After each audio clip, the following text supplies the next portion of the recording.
Hey, how's everybody doing? Welcome back to Ass Hat Podcast on YouTube. Got another comic zine for you this time. This is Amazing Heroes, issue 66 from March 1985. Got a gorgeous, what I'm assuming is George Perez, Crisis on Infinite Earth cover. So let's get started here. I grew up, but my favorite comic book didn't. These were nice little ads. I've seen a lot of these from Eclipse. Talking about, hey, are you tired of the cape shit Marvel and DC's been feeding you for your entire childhood? Comics aren't just superheroes. You know, there's other genres of comics. Come check them out at Eclipse. And that's what saddens me when I see people talking about, oh, I don't like comics anymore. I'm tired of superheroes. So I'm like, there's so much other stuff out there in comics besides superheroes.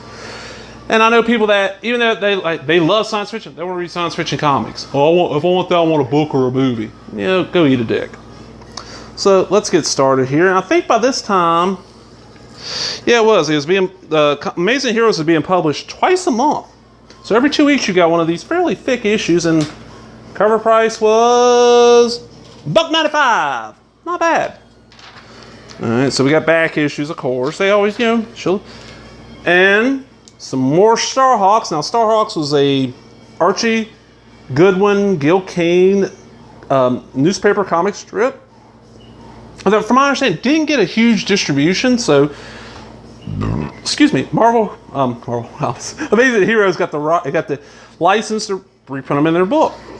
And you always get, every issue I've ever seen Amazing Heroes, you've always gotten a couple of pages of either this or the Star Wars newspaper strip. Now, look at this. Look at this. I'm Marvel Man. I'm back. From Eclipse Comics. This tells you how long this is before they actually started the series. I need to scan that. I like that.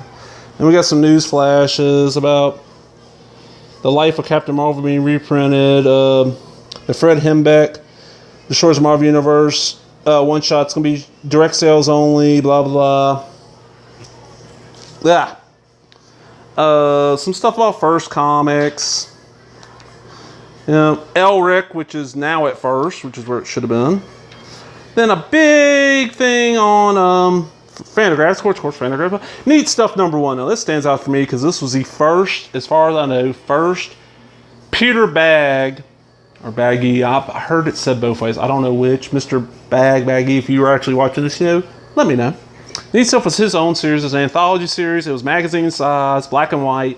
And that's where Buddy Bradley, his most well-known character, first appeared. Then we got advertisements for like Love and Rockets issue 12, Journey, which was actually a pretty good little series. Then Amazing Heroes 70, which I'd love to find a copy of. It's about the Squadron Supreme. Then 71 is Alan Moore Talks. Look at it, drawing Alan Moore.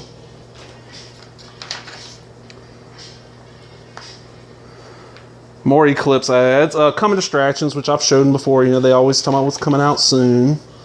Great cover of Love and Rockets there. Then, an inside look at DC's universe-spanning house cleaning, Crisis on Infinite Earths by Mark Waid. Now, this is, I'm pretty sure it's before Mark Waid was actually writing comics. And we get a 1, 2, 3, 4, 5, 6,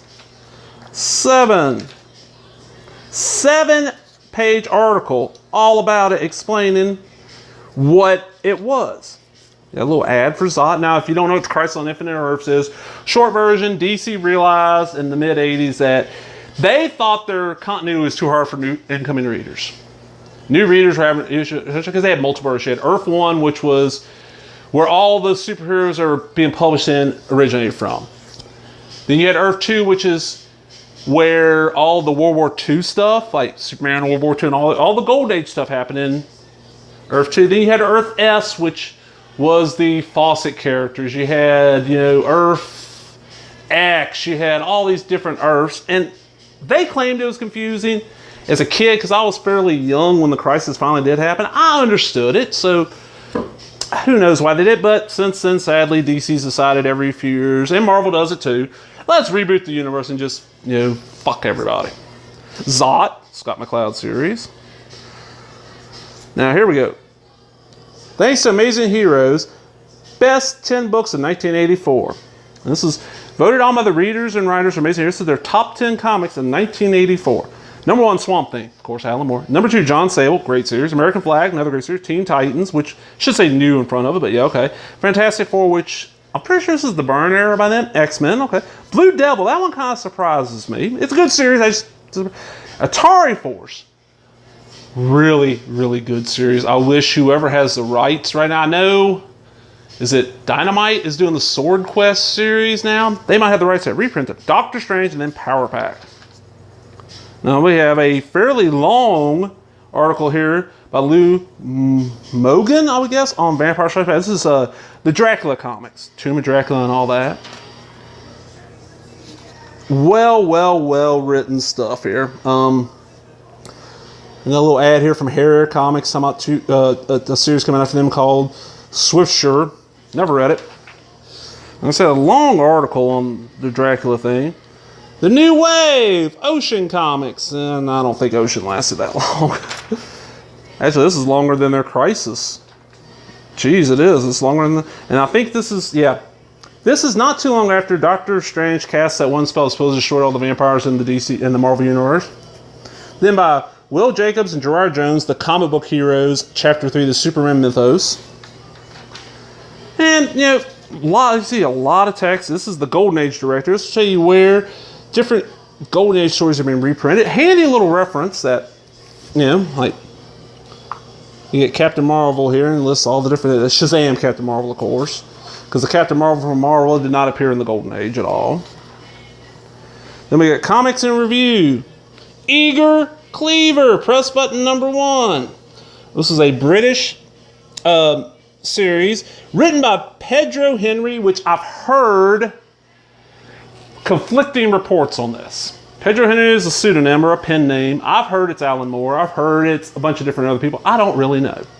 And this was drawn by, illustrated by Steve Dillon. I've read the later series, which is called Laser Eraser and Press Button, or Press Button and Laser Eraser, something like that. Well drawn, neat little series that completely forgotten now. And then we got Conquerors of Barren Earth. Yeah. Nexus number 7 from Capital. That's pretty cool one. Gargoyle number 1. This is the Gargoyle character that was in the Defenders. He had his own little miniseries. Bloody Bones and Black Eyed Peas number 1 from Galaxy Comics. Never even heard of this. Blunder Agents. Wally Wood's Thunder Agents from Deluxe Comics. This did come out, but not for very long. And I've always heard how great Thunder Agents was. Never read any of it. Madison Comics. Then we got, of course, their letters page here. With, is that, okay, that's the Steel from the 70s? And then, oh, we don't have that last page I usually like. And we got, then on the back we got some ads for some Fantagraphics stuff. But Amazing Heroes. If you like Crisis or, you know, Tomb Track, this is an issue to track down. You know, and like I've said in almost every one of these videos, you know, back in the day, this is how we got our comics news. You either went and hung out at the comic shop and talked to everybody there, or you bought these magazines, or you did a little bit of both. I always did a little bit of both. But that's it for this time. Hope you enjoyed it. If you did, give me that thumbs up, leave a comment, subscribe, all that other bullshit. Talk to everybody later. Bye-bye.